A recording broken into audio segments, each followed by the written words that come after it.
क्या आप लोग तैयार हैं उसकी महिमा में और आगे बढ़ने के लिए? Praise the Lord. जब भी हम अपने परमेश्वर को कुछ देते हैं तो पूरा 100% देना चाहिए। आमीन।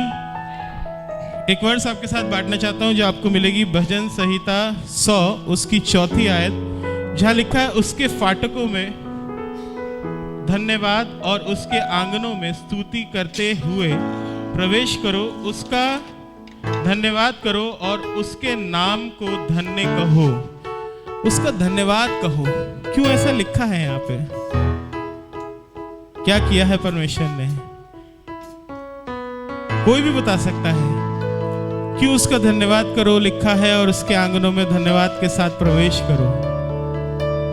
कोई भी जना? वो इस योग्य है? और कोई? वो भला है और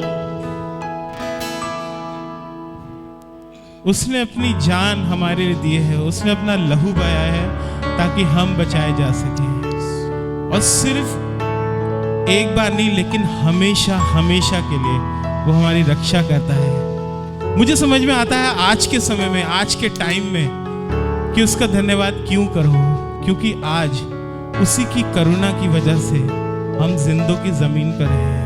ये सिर्फ और सिर्फ उसकी करुणा है जो हम पर दिखाई देती है। उसकी करुणा है कि मैं और आप आज यहाँ पे उपस्थित हैं। सिर्फ और सिर्फ उसकी करुणा है। और सिर्फ उसने करुणा हम पे क्यों करी है? ताकि हम उसकी गवाही दे सकें, ताकि हम इस ऐसी जगह पे खड़े हो सके और उसकी गवाही दे सके जहां दुनिया वाले ये जान सके कि हाँ ये जिंदा खुदा है जो अपने लोगों को बचा के रखता है। बहुत से ऐसे लोग आपने देखे होंगे, बहुत से ऐसे क्रिश्चियन की टेस्टिमनी है। जिस तरीके से शीनू ने शेयर किया, शद्रक मेशक अबेदनगो ने कहा कि वो हमें बचाएगा और अगर ना भी बचाए तब भी हम उसकी आराधना करेंगे। लेकिन परमेश्वर ने ऐसे बहुत से क्रिश्चियंस को, बिलीवर्स को बचाया है जो कि उस कोरोना की गिरफ्त में आ गए थे, लेकिन तब भी परमेश्वर ने उनको खड़ा किया और एक नया बल दिया है। पिछले संडे हमने आशीष भैया की टेस्टिमनी सुनी थी कि वो पहले से भी ज्यादा जयवंत हो गए और बल प्राप्त करा उन्होंने। सिर्फ और इसलिए परमेश्वर ने हमें इस जमीन पर रखा है। ये अनुग्रह का समय चल रहा है और ये वक्त है कि हम उसकी गवाही को हर जगह बांटें।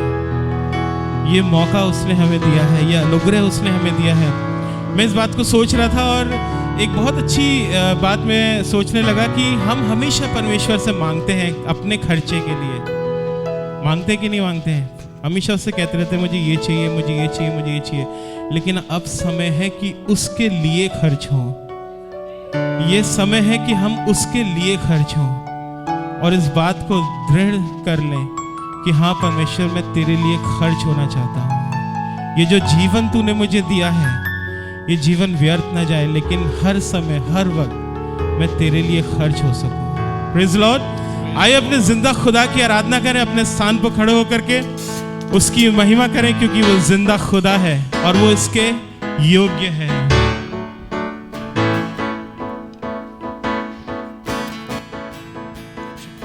है जावेदा यीशु मसीहा, है जावेदा यीशु मसीहा, है जावेदा यीशु मसीहा। ताली बजा करके है जावेदा यीशु मसीहा, है जावेदा यीशु मसीहा, है जावेदा यीशु मसीहा, है जावेदा यीशु मसीहा, है जावेदा यीशु मसीहा, है जावेदा यीशु मसीहा, है जावेदा यीशु मसीहा, है जावेदा यीशु मसीहा, है जावेदा यीशु मसीहा। बेइंतहा प्यार है तुझसे मेरे मसीह, चाहूं तुझे पूरे दिल से, तेरे जैसा कोई नहीं। ओ बेइंतहा प्यार है तुझसे मेरे मसीह, चाहूं तुझे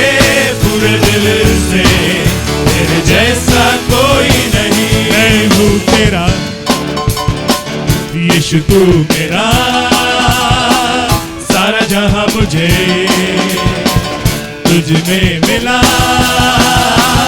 मैं हूँ तेरा, यीशु तू मेरा, सारा जहां मुझे तुझ में मिला। तू ही है जीवन, है मेरी चाहत, तू ही खुदा है मेरी मोहब्बत। तू ही है जीवन, है मेरी चाहत, तू मिला, मुझे सब तुझ में मिला। है जावेदा यीशु मसीहा, है जावेदा यीशु मसीहा, ओ है जावेदा यीशु मसीहा, है जावेदा यीशु मसीहा, है जावेदा यीशु मसीहा, है जावेदा यीशु मसीहा, है जावेदा यीशु मसीहा, है जावेदा यीशु मसीहा। तू अव्वल और तू आखिर है, तू अव्वल और तू आखिर है, इस दिल का तू बादशाह है, इस दिल का तू बादशाह है। तू अव्वल और तू आखिर है, तू अव्वल और तू आखिर है, इस दिल का तू बादशाह है, इस दिल का तू बादशाह है। तू अव्वल और तू आखिर है, इस दिल का तू बादशाह है। तू अव्वल और तू आखिर है, इस दिल का तू बादशाह है। है जावेदा यीशु मसीहा, है जावेदा यीशु मसीहा, ओ है जावेदा यीशु मसीहा, है जावेदा यीशु मसीहा, है जावेदा यीशु मसीहा, है जावेदा यीशु मसीहा, ओ है जावेदा यीशु मसीहा, है जावेदा यीशु मसीहा। चाहे सब हो या कुछ ना हो, चलता रहूं मैं तेरे साथ, ये वादा रहा तुझसे खुदा, होगा ना मैं तुझसे जुदा। चाहे सब हो या कुछ ना हो, चलता रहूं मैं तेरे साथ, ये वादा रहा तुझसे खुदा, होगा ना मैं तुझसे जुदा। शुक्रिया करता तेरा, दिल से बस निकले दुआ, इबादत तेरी करूंगा मैं सदा। मुश्किलें चाहे जितनी हम करूंगा मैं तेरी, सांसें मुझ में जब तक है मेरी। शुक्रिया शुक्रिया करता तेरा, दिल से बस निकले दुआ, इबादत तेरी करूंगा मैं सदा। मुश्किलें चाहे जितनी हम करूंगा मैं तेरी, सांस मुझ में जब तक है मेरी। हाँ मैं जीऊंगा किसी और में अब, सांसें भी मेरी तेरी हुई। हाँ मैं जीऊंगा किसी और में अब, सांसें भी मेरी तेरी हुई।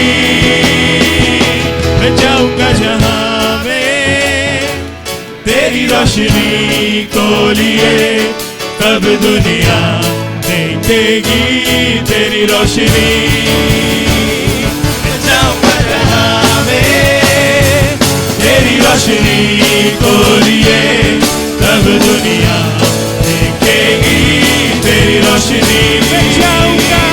मैं जाऊंगा जहां में तेरी रोशनी को लिए, तब दुनिया देखेगी तेरी रोशनी। कहा है हमने जब से यीशु को, उसका नशा ही रहे। यीशु में होके सब कुछ है पाया, अब कुछ न चाहत रहे। चखा है हमने जब से यीशु को, उसका नशा ही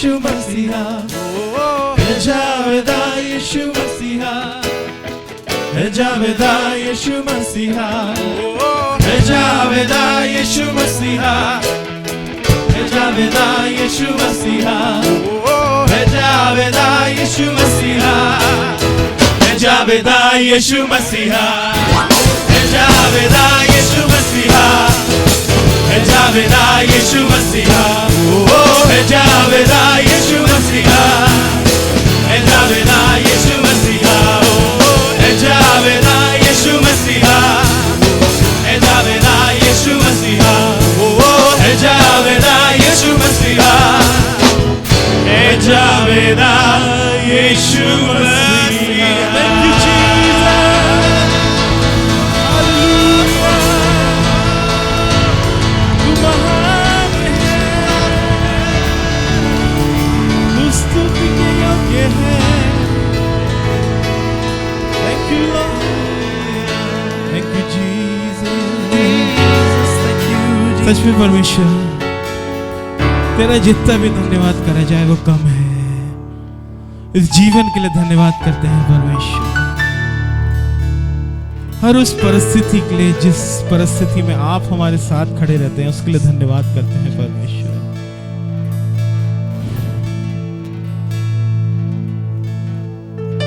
अल्फाज कम पड़ जाते हैं हम अगर तेरा धन्यवाद कम करने बैठे हैं। वचन बताता है कि तेरे चारों ओर फरिश्ते खड़े होकर तेरा धन्यवाद करते रहते हैं। परमेश्वर, हमें भी ऐसा दिल दीजिए, ऐसी कुव्वत दीजिए, ताकि हर समय हर वक्त हम सिर्फ और सिर्फ तेरा धन्यवाद करते रहें। Thank you Jesus. अल्फाज आंखें मेरी ख्यालों में तेरे काम बेशुमार, कैसे मैं कह सकूं, कैसे बयां करूं तेरा प्यार जो है बेइंतहा। अल्फाज है कम, आंखें मेरी नम, ख्यालों में तेरे काम बेशुमार, कैसे मैं कह सकूं, कैसे बयां करूं तेरा प्यार जो है बेइंतहा। हर सांस तेरे नाम से मसीहा है जुड़ी, तेरी इस जिंदगी की हर खुशी मेहरबानी है तेरी। मेरी हर सांस तेरे नाम से मसीहा है जुड़ी, तेरी इस जिंदगी की हर खुशी मेहरबानी है तेरी, मेहरबानी है तेरी, मेहरबानी है तेरी, मेहरबानी है तेरी, मेहरबानी है तेरी, मेहरबानी है तेरी। दिल में तू और जुबान पे है तेरा ही नाम, तेरे हाथों में है मेरे जिस्म जान। दिल में तू और जुबान पे है तेरा ही नाम, तेरे हाथों में है मेरे जिस्म जान। रहमत तेरी न मुझसे जुदा हो, ऐसा फजल मुझ पे खुदा हो।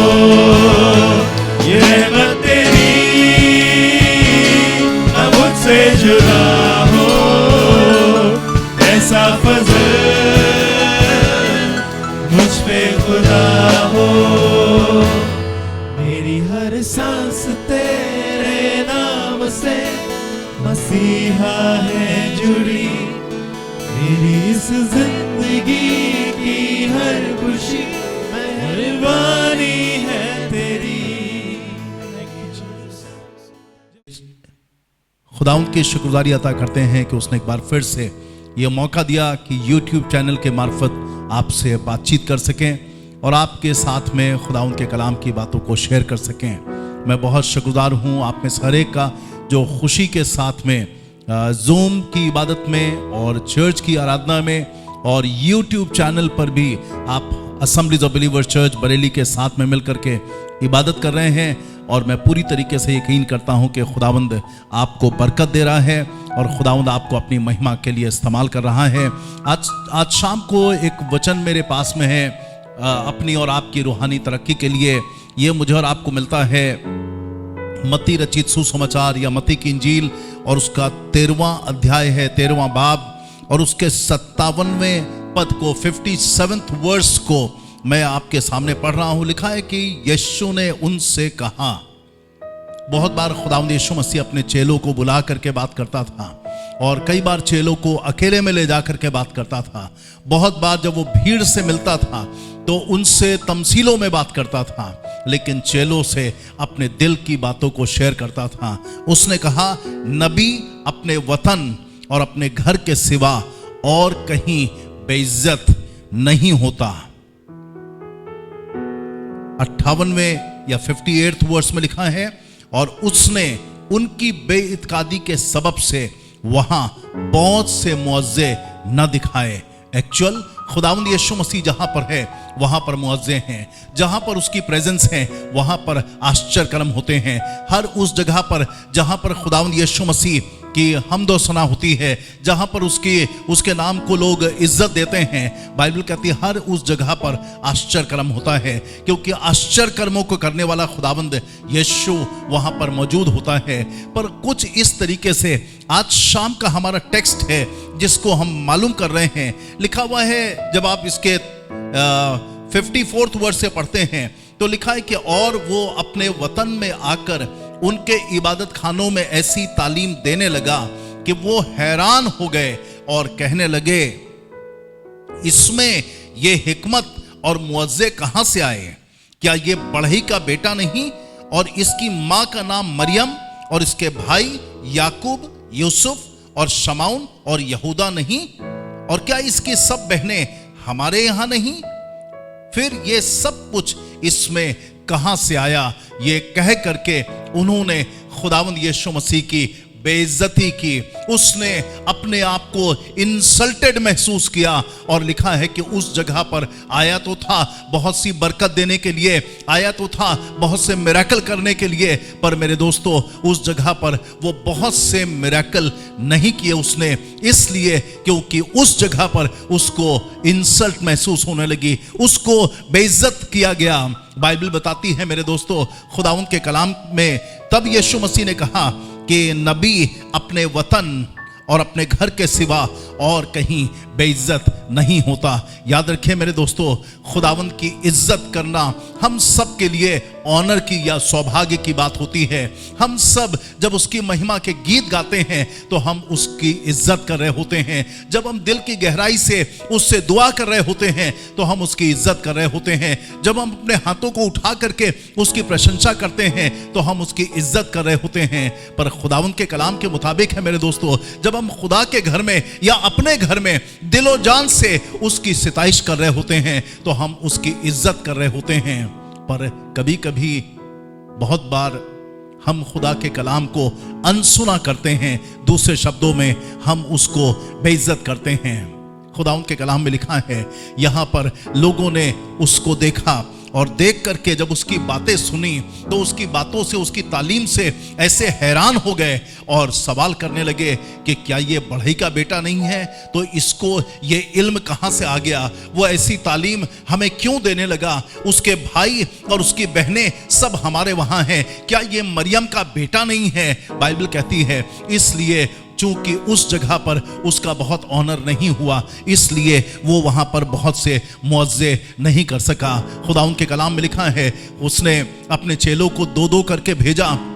लूका की इंजील उसके 10वें अध्याय में वो अपने चेलों को दो दो करके भेज रहा है और उनसे कहने लगा कि जो कोई तुम्हें ग्रहण करता है वो मुझे ग्रहण करता है, और जो कोई मुझे ग्रहण करता है वो मेरे भेजने वाले को ग्रहण करता है। इसलिए जब तुम किसी भी घर में जाते हो तो उनको बरकत दो, उनसे जाकर के कहो कि तुम्हारी सलामती हो।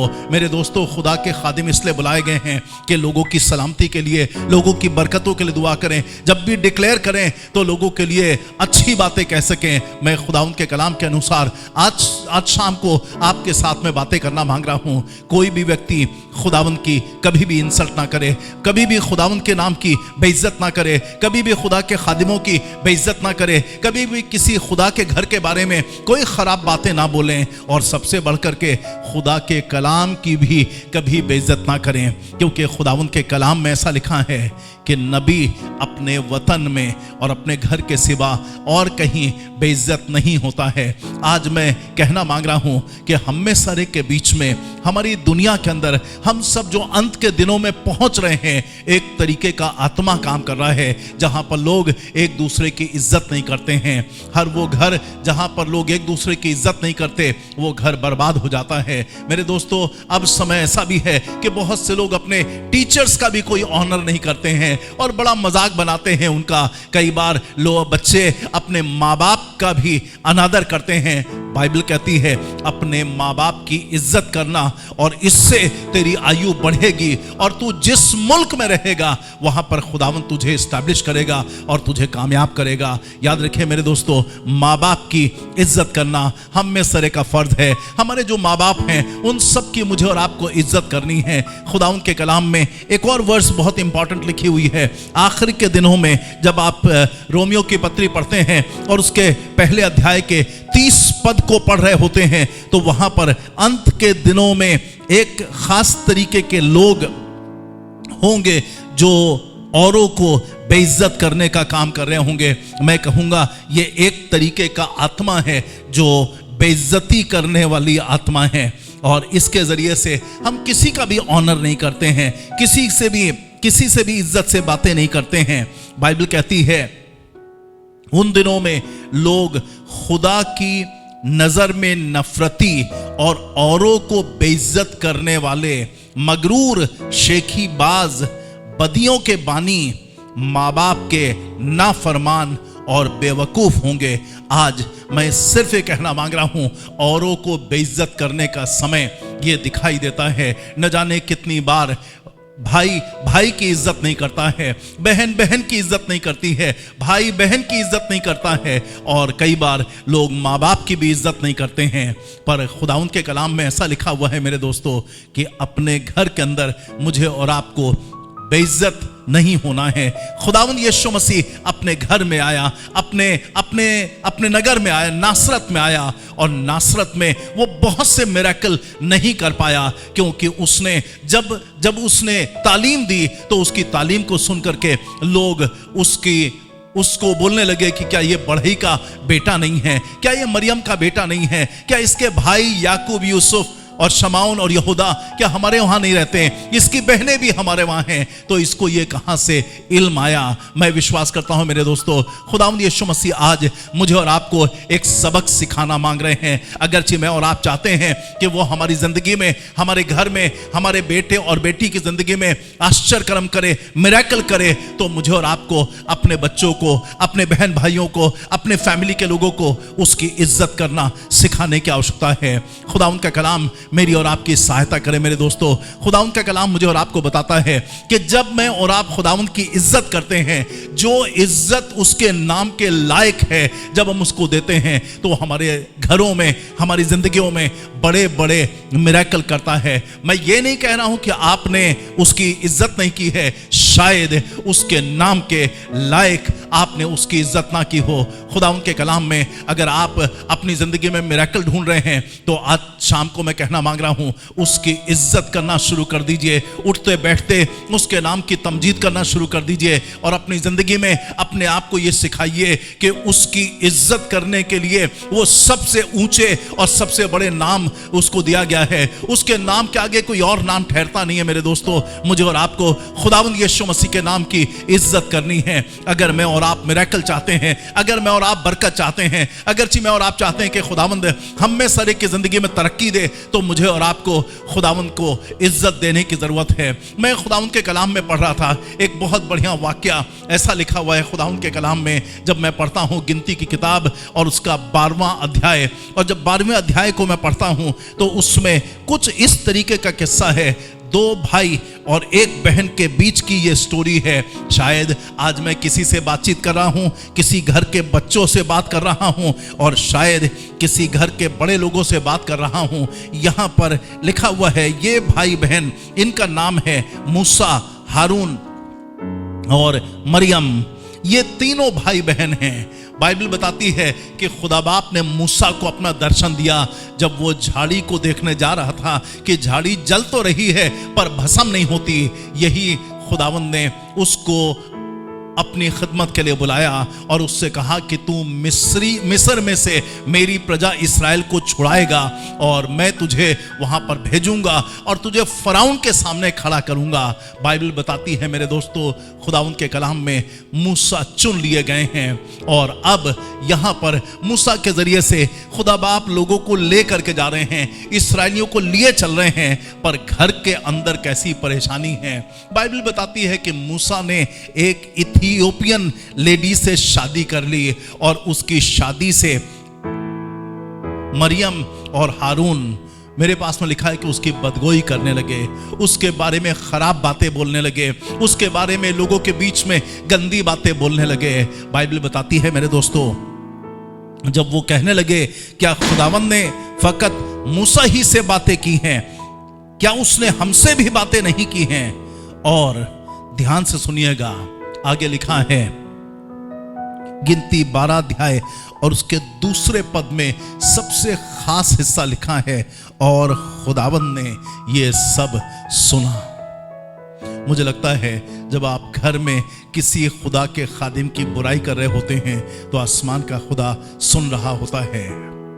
मेरे दोस्तों, जब आप अपने किसी दोस्त के साथ में मिलकर के कभी खुदा के कलाम के बारे में खराब बातें बोल रहे होते हैं तो आसमान का खुदा सुन लेता है।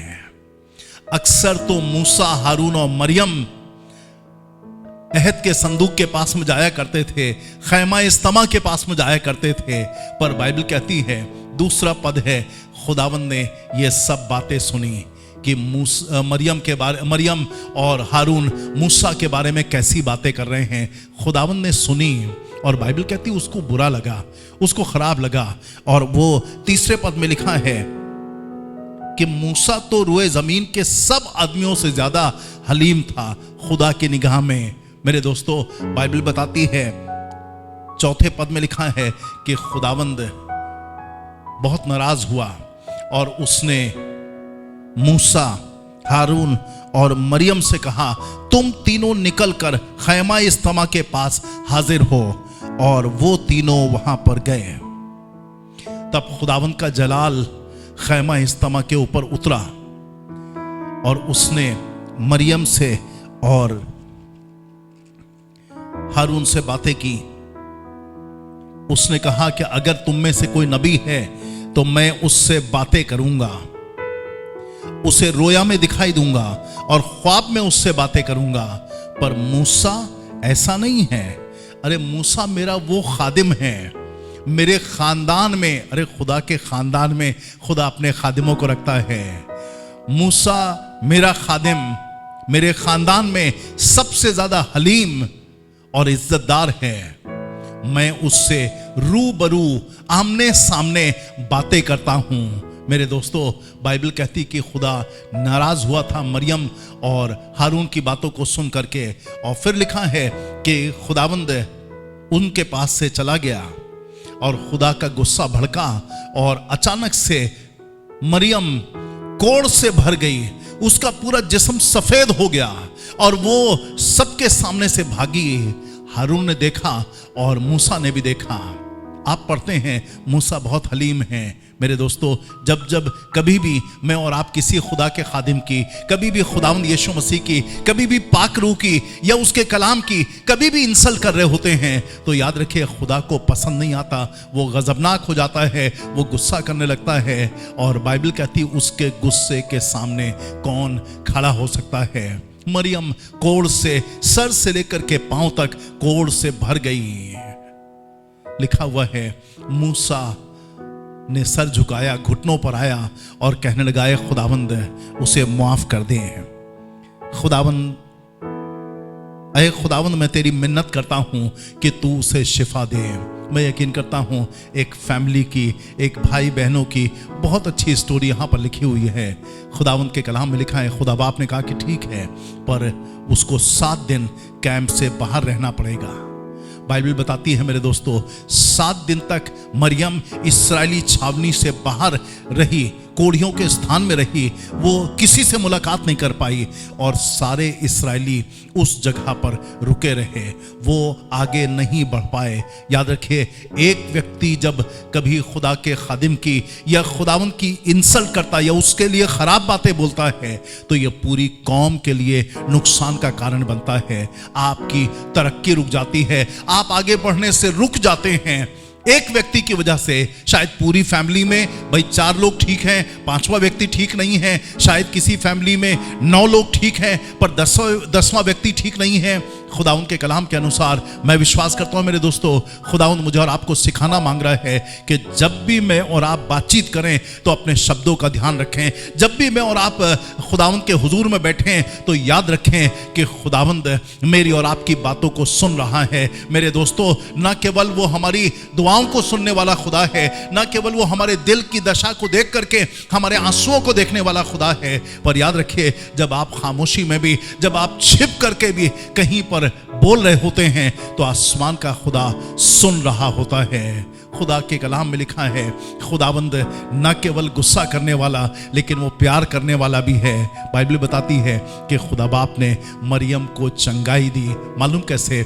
जब मूसा ने उसके लिए दुआ की, जब मूसा ने खुदावंद से कहा, है खुदावंद उसे मैं तेरी मिन्नत करता हूं कि तू उसे माफ कर दे और उसको शिफा दे। बाइबल बताती है कि फिर से उसकी शिफा हो गई। और आप पढ़ते हैं खुदावंद के कलाम में कि मरियम भी एक नबिया हुई और मरियम भी खुदावंद के लोगों की अगुवाई करने वाली, और मरियम भी एक ऐसी लेडी है जो हमद और सना में लोगों की अगुवाई करती है। और मुझे लगता है कि शायद ये पहली औरत है जो खुदावंद के कलाम, खुदावंद की हुजूरी में खंजरी बजा करके उसके नाम की महिमा करती है और लोगों के साथ में मिल करके उसकी हमद और सना करती है। आज याद रखिए, कहीं ऐसा ना हो मेरे दोस्तों ये बातें कि मैं और आप खुदावंद के कलाम से शेयर करते हैं, कहीं ऐसा ना हो कि मैं और आप किसी के लिए दुआ करते हैं और आसमान का खुदा उसे चंगा करता है, ये बातें मुझे और आपको घमंड से भर दें और मरियम की तरह मैं और आप खुदा के खादिम मूसा के अगेंस्ट खड़े हो जाएं। याद रखिए, खुदावंद यीशु मसीह उस जगह पर बहुत मिरेकल नहीं कर सका। मालूम क्यों? इसलिए कि लोगों ने उसको देखा और उसको देख करके उसके लिए ऐसी बातें करने लगे जिससे उसको इंसल्टिंग फील हुआ। आज मैं कहना मांग रहा हूं मेरे दोस्तों, बाइबल कहती है इस जमीन के ऊपर सब तरह के गुनाह माफ किए जाते हैं, पर खुदा के रूह के अगेंस्ट किया गया गुनाह माफ नहीं होता है। कभी भी अपनी जिंदगी में परमेश्वर के पवित्र आत्मा के वरदानों की खिल्ली मत उड़ाइए। मैं खुदा के खादिम होकर के आपके साथ में शेयर करना मांग रहा हूं कि जब भी कभी मौका हो, जहां पर भी जमा हो, 2 या 3 4 लोग जमा हो, जब भी कभी अपने बच्चों के साथ में बैठें तो खुदावंद के नाम की ऐसी इज्जत करें जो उसके नाम के लायक है। मेरे दोस्तों, बाइबल कहती है, जब आप मत्ती की इंजील उसके 22वें अध्याय को पढ़ते हैं तो इस तरीके से लिखा हुआ है कि खुदावंद यीशु मसीह ने एक तमसील बताई कि एक राजा ने अपने बेटे की शादी की और अपने नौकरों को भेजा, और नौकरों को भेजने के बाद में उसने उन लोगों को बुलवाया जिनको पहले से वो इनवाइट कर चुका था। उनसे कहने लगे नौकर जाकर के कि चलिए, राजा ने अपने बेटे के ब्याह का भोज तैयार कर लिया है, खाना तैयार हो चुका है, आइए और खाने में शामिल होइए, राजा का भोज है ये। सबसे पहली बात है कि हर कोई तो राजा के भोज में बुलाया नहीं जाता है, पर ये राजा बहुत अच्छा है, उसने काफी लोगों को बुलाया है। मैं विश्वास करता हूं कि अपने राज्य के बड़े नामचीन, बड़े इज्जतदार लोगों को उसने बुलाया होगा। पर बाइबल बताती है, जब आप मत्ती की इंजील और उसके 22वें अध्याय को पढ़ते हैं, उसके 6 पद में ऐसा लिखा है, 5वें पद में लिखा है कि नौकरों से किसी ने कहा कि भाई हमने तो शादी की है इसलिए हम नहीं आ सकते, तू राजा को समझा देना। किसी ने कहा हमने बैल खरीदे हैं और तू राजा को समझा देना, हम बैल को आजमाने के लिए जा रहे हैं। किसी ने कहा हमने खेत खरीदा है। बाइबल कहती है कि उन सब लोगों ने उनके सेवकों की इंसल्ट की, उनको बेइज्जत किया और उनको वहां से रवाना कर दिया। एक्चुअल उन्होंने सेवकों की कोई इंसल्ट नहीं की है, इसलिए कि सेवकों के लिए, वो तो सेवक हैं, जिस काम के लिए भेजे गए हैं उनको करना ही है। पर एक्चुअली सेवकों के साथ में ये मालिक की इंसल्ट है। बाइबल बताती है कि राजा बहुत गजबनाक हुआ और बहुत गुस्सा हुआ और उसने उनमें से हर एक को नाश कर दिया। आज मैं कहना मांग रहा हूं मेरे दोस्तों, अगर आसमान और जमीन के खुदावंद की मैं और आप इंसल्ट करते हैं तो यकीन जानिए, आप चाहे कितनी मेहनत करें अपने आप को बनाने के लिए, पर आसमान का खुदा बनने नहीं देता है। पर जिसको वो बनाना चाहे उसके लिए ज़रूरी है कि वो उसके नाम की इज्जत करे, वो उसके नाम को जलाल दे और उसके नाम की ऐसी सिताइश करे जो उसके बड़े नाम के लायक है। जब मैं खुदावंद के कलाम को पढ़ता हूँ तो मुझको समझ में आता है, इब्रानियों उसके 10वें अध्याय के 2 पद में लिखा है कि उन्होंने परमेश्वर के आत्मा की ना सुनी और उसकी इंसल्ट की। मैं विश्वास करता हूं ज़माने में बहुत से लोग हैं जो खुदावंद की बेइज्जती करते हैं, जो खुदावंद को पहचानते नहीं हैं। पर आज शाम को मैं खुदा के लोगों से बातचीत कर रहा हूं, जिन्होंने यीशु मसीह को पहचान लिया है, उनसे बात कर रहा हूं, जो उसके नाम के कहलाते हैं, मैं उनसे बातचीत करना मांग रहा हूं। और मैं कहना मांग रहा हूं, अपने घर में, अपनी नौकरी की जगह पर, शायद आपके पास में इनकम कम है, पर अपनी थोड़ी इनकम में भी खुदावंद के नाम को जलाल दीजिए। जो कुछ मेरे और आपके पास में है, हमारे घर में जो कुछ है, उन सब को लेकर के खुदावंद के नाम की महिमा करें और उसकी बहुत इज्जत करें। याद रखिए, हमारे देश में, हमारे शहर में न जाने कितने लोग बीमार हैं, पर देखिए आपके बच्चे सलामत हैं, आप बिल्कुल ठीक ठाक हैं। खुदा ने आपको अच्छा खाना खिलाया है, अच्छे कपड़े पहनाए हैं, इज्जत के साथ में रखा है। क्या ये बातें उसकी शुक्रगुजारी के लिए या उसको इज्जत देने के लिए काफ़ी नहीं हैं?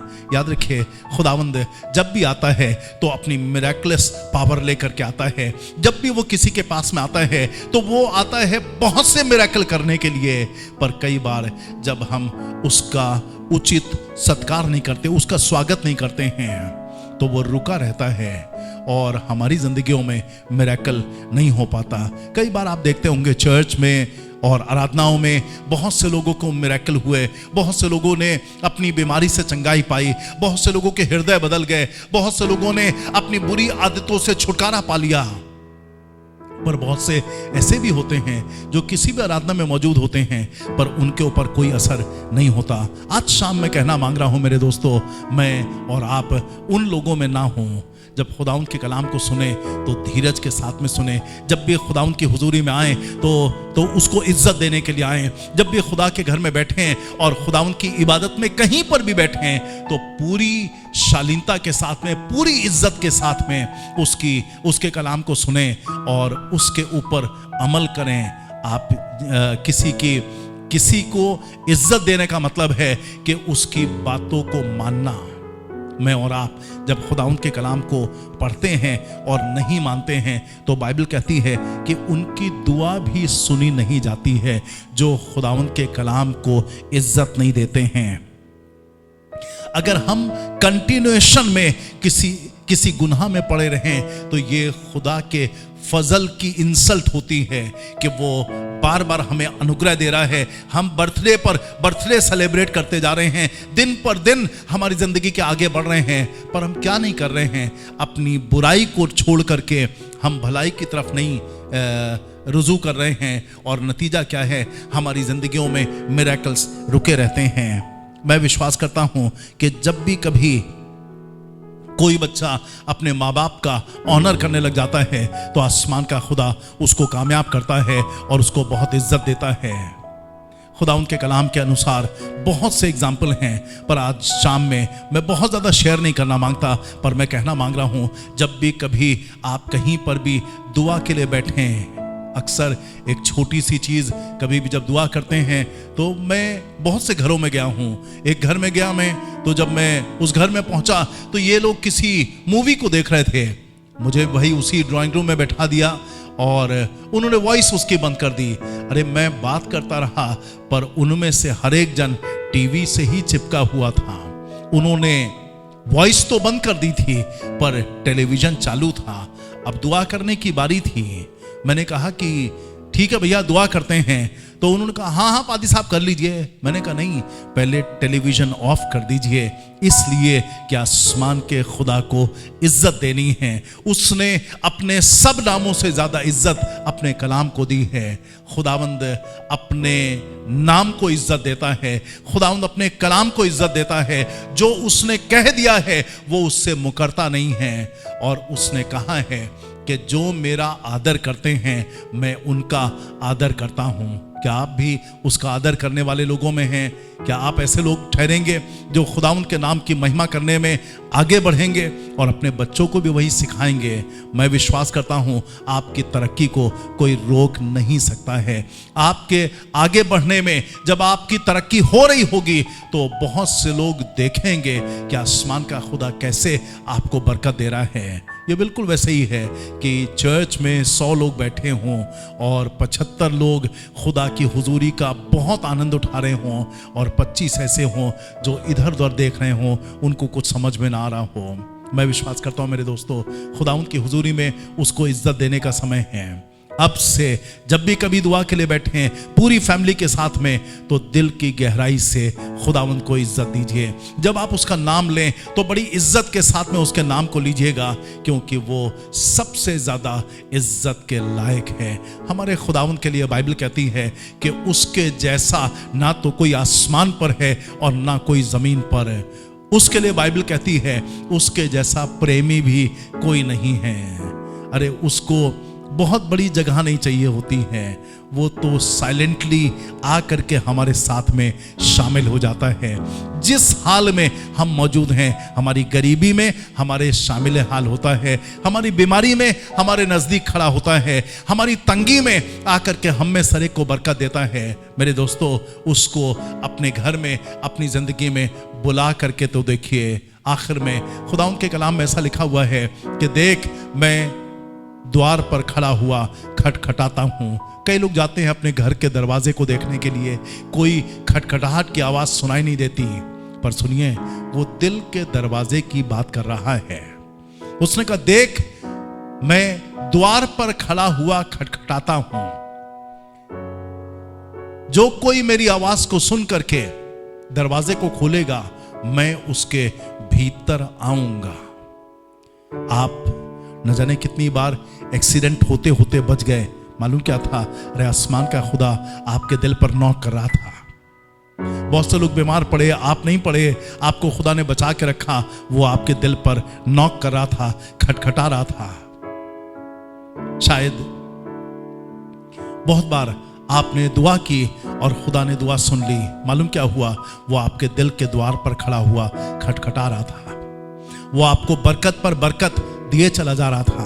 बाइबल कहती है जो कोई मेरी आवाज को सुन करके अपने दरवाजे को खोलेगा मैं उसके भीतर आऊंगा और उसके साथ में भोजन करूंगा, मैं उसके साथ में संगति रखूंगा। मैं विश्वास करता हूं वो कितना अच्छा है। हमारे हालात में हम जैसे भी हैं वैसे ही वो हमारे साथ में आ करके बैठने को तैयार है। एक बार उसको जगह दे दीजिए तो सब कुछ बदल जाएगा। एक बार उसको अपने हृदय में आ जाने दीजिए तो अपने आप ढेरों चीजें बदल जाएंगी। बुरी आदतें अपने आप उड़नछू हो जाएंगी। शैतान का डंक अपने आप टूट जाएगा। और मैं यकीन करता हूं कि खुदावंद आपको अपने लिए बहुत इस्तेमाल करेगा। उसके लिए आपकी बीमारी कोई बीमारी नहीं है, आपकी कोई कमजोरी ऐसी नहीं है जिससे वो आपको छुड़ा ना सके, आपकी कोई भी प्रॉब्लम ऐसी नहीं है जिससे खुदावंद आपको छुड़ा ना सके। बस एक काम कीजिए, जब आप उसके खटखटाने की आवाज़ को सुने तो अपने दिल को सख्त ना करें, बल्कि अपने दिल को खोलिए और उससे कहिए, खुदावंद यीशु मसीह मेरे दिल में आ जाइए और मुझको बदल दीजिए। खुदावंद मैं चाहता हूँ कि आप मुझको बदल दें और मेरी जिंदगी को अपने जलाल का ऐसा बर्तन बनाएं कि जहां कहीं पर भी मैं जाऊं वहां पर आपके नाम की इज्जत होने पाए। और हर उस जगह पर जहां पर आपके नाम की इज्जत होगी वहां पर बहुत मुअज्जे हो जाएंगे। वो मुअज्जे करने के लिए तैयार खड़ा हुआ है आज आपके घर में, आपकी जिंदगी में। मैं विश्वास करता हूं खुदावंद आपके ऊपर अपने हाथ को रख करके आपसे कह रहा है, मेरे बेटे मेरी बेटी, बहुत साल से मैं तेरे पास में आता हूं और तेरे दिल पर खटखटाता हूं, पर तूने द्वार नहीं खोला है। आज उसकी आवाज को सुन करके अपने आप को हलीम कीजिए, अपने आप को खुदावंद के हाथों में सुपुर्द कर दीजिए और उससे कहिए, खुदावंद मैं आज तक तेरे साथ नहीं चल सका, मुझे माफ कर दीजिए। आज से मैं निर्णय लेता हूं कि मैं तेरे साथ में चलूंगा और तुझे वो इज्जत दूंगा जो तेरे नाम के लायक है। खुदावंद मुझे और आपको अपनी बरकतों से मामूर करे।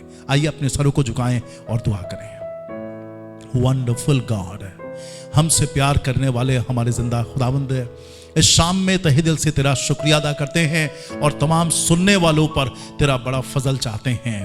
खुदावंद तुझसे दुआ करते हैं, आज अगर हम में से किसी के अंदर खुदावंद औरों को बेइज्जत करने वाला आत्मा काम कर रहा है, तो खुदा के बेटे यीशु मसीह के नाम से इस आत्मा को हुक्म देते हैं, चला जाए और फिर लौट करके वापस ना आए।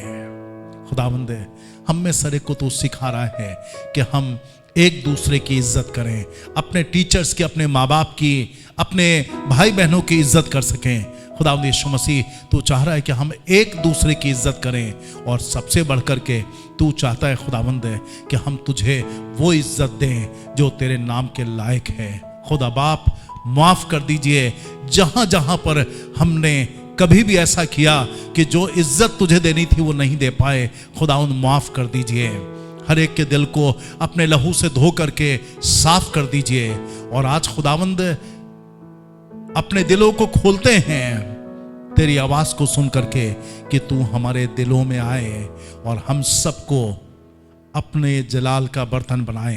हम में से हर एक को अपना बेटा और अपनी बेटी बनाए।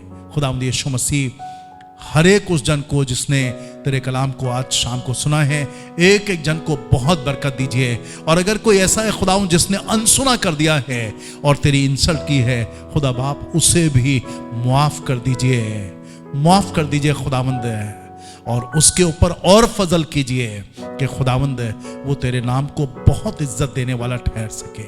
खुदावंद हर खानदान में तेरी खुशी और तेरी सलामती को मांग लेते हैं। इज्जत, जलाल, कुदरत और बुजुर्गी सब खुदावंद हम तुझको देते हैं यीशु मसीह नासरी के नाम में, आमीन, आमीन। Thank you Jesus. अब हमारे खुदावंद यीशु मसीह का फजल, खुदा बाप की मोहब्बत और पाक रूह की रिफाकत और शराकत हम में से हर एक के साथ अब से लेकर के हमेशा हमेशा तक होती रहे, आमीन। खुदावंद आपको बरकत दे। एक दूसरे के साथ में बराबर संगति रखिए, एक दूसरे के साथ में मिलकर के उसको बहुत इज्जत दीजिए। और याद रखिए, असेंबलीज ऑफ बिलीवर्स चर्च हमेशा आपके लिए दुआ करता है। Assemblies of believers church Bareilly आपकी सेवा के लिए हमेशा तैयार है कि आप खुदावंद के मार्गों में, उसके कलाम की रोशनी में और उसकी हमद और सना में आप बढ़ सकें। यदि आपका दिल खुशी से भर जाता है, आपको लगता है कि assemblies of believers church Bareilly में आप अपने हर्षदान या अपने स्पेशल ऑफरिंग्स भेज सकें, तो आपके लिए स्क्रीन पर असेंबलीज ऑफ बिलीवर्स चर्च के बैंक की डिटेल्स आपको दी जा रही हैं, जिससे आप खुदावंद की खिदमत में और उसके राज्य में अपने हाथ को बढ़ा सकें। और खुदावंद के कलाम का प्रॉमिस है, उसने कहा सारे दशमांश मेरे भवन में ले आओ, सारे ऑफरिंग्स मेरे भवन में ले आओ, और ऐसा करके मुझे परखो कि मैं तुम्हारे लिए नाश करने वाले को घुड़कूंगा, जिससे वो तुम्हारी फसल को बर्बाद ना करे, और आसमान में झरोखे खोल करके तुम्हारे ऊपर ऐसी बरकत की बारिश करूंगा, तुम्हारे पास में रखने की जगह भी नहीं होगी। खुदावंद आपको बहुतायत से बरकत दे। Praise the Lord.